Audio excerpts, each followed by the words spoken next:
Morning. Good morning. So many of you might have heard about PACT, but not sure what it is, or some of you might never have heard of it. We advertise our gatherings in the net, so if you are a person who doesn't receive the net, which is the diocesan communication, on email, I encourage you to sign up. But PACT, first of all, the word PACT, as you know, is a promise. And for us, it's our call to action, to live more fully into our baptismal vow, to strive for justice and peace among all people, and respect the dignity of every human being. So we chose that word and also the acronym to stand for Practical Approaches to Cross-Cultural Transformation. PACT meets once a month, and St. Anne's Church in Middletown has been kind enough to host us at our meetings this year, and will continue to do that the first Saturday of every month. And it's an open meeting. Anyone can come. It's non-hierarchical, around a table, in a worshipful setting. So first, what's practical about PACT? When we gather, we each are met where we are. We come as we are. We dress however. We recognize each other's context, coming from different parts of the state, small and large churches, coming from different experiences, different gender orientation, sexual orientation, race, background, and all of those are honored and appreciated. We offer communication guidelines, which there are copies of on our PACT table out in the lobby, to guide our discussion, to help us navigate difficult and what can sometimes be painful conversations across what could be cultural barriers. And we offer in-person and online communication. So our gatherings are always open. You can come one time and maybe not other times, and we encourage anyone to come, but you can also know what we're talking about, receive the articles we discuss online ahead of time, and then get a summary of what we did at our meetings and talked about, and any business or sharing of communication about events or activities that are happening in communities around the state via email.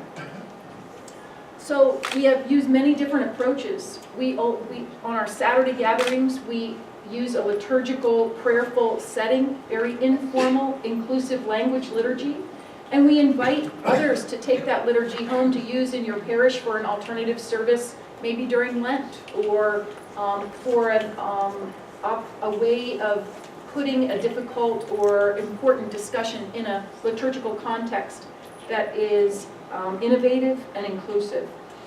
It invites open discussion around a table.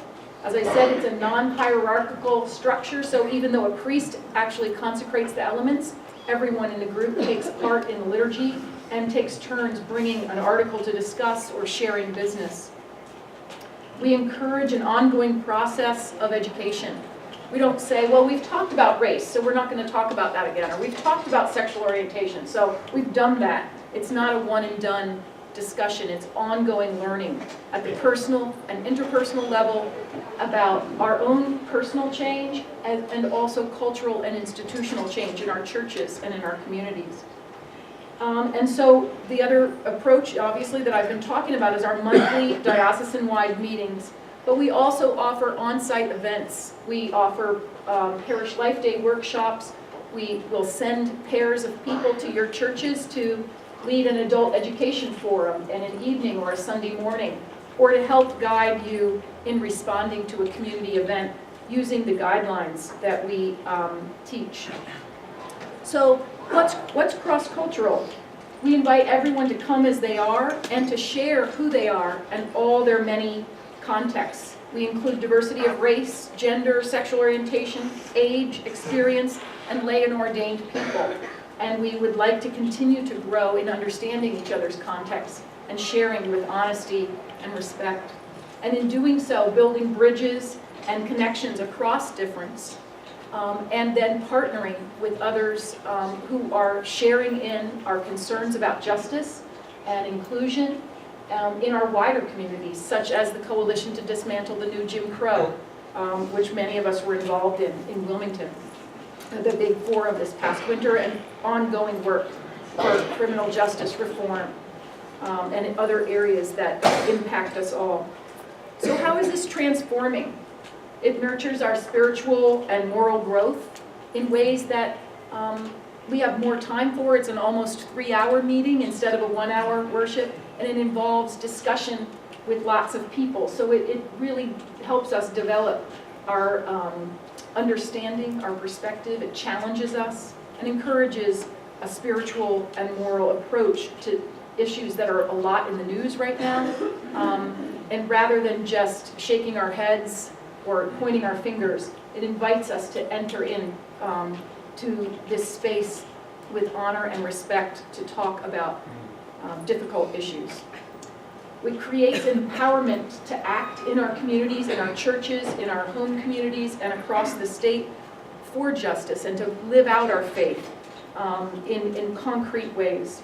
It builds self-awareness, maybe invisible privilege that we weren't aware of, or ways in which we've been participating in a system of bias that we didn't understand. It helps us to understand the experience of others through their painful experiences, their joyful experiences. It's not just a time to feel pain, but also to celebrate the joy of connection, and sometimes connection across difference that we might not have experienced before. And it promotes learning and empathy. So I invite you to stop by our table out in the foyer. We have a mission statement pamphlet. We also have a pamphlet of resources.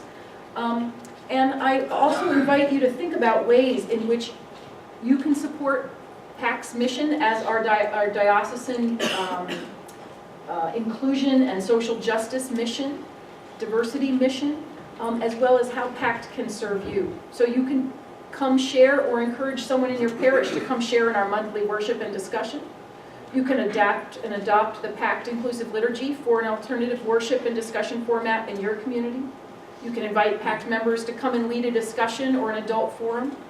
You can let PACT know what your community is doing. What book discussions are you having? What community events and organizing are you doing that connect with this mission, that we can share, that are building community and reconciliation across the diocese and fulfilling our baptismal vows. And you can appoint a PACT link from your parish to share our diversity and inclusion mission, to share communications about events and invitations back and forth. So we'd love to have at least one, if not many, people in every parish who are getting emails, and even if you can't come to the meetings, that there's a way of sharing information across the diocese. And you can join in PACT-sponsored and Visions-led diversity and inclusion training. This is a requirement for all clergy, but it's encouraged for lay people and lay leaders as well.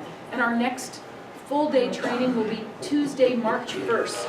Also hosted at St. Anne's Episcopal Church. There's a sign-up for that to get more information about that, or you can call the diocesan office or contact me or Joyce Bembry. Joyce, where are you? Oh, she was here last night. She might be at our table too. But the contact information is on the back of our mission statement pamphlet. So I hope now when you see the word PACT in capital letters in the net or in the communion or around, you'll know who we are and what we do. And thank you for sharing in our mission. Great.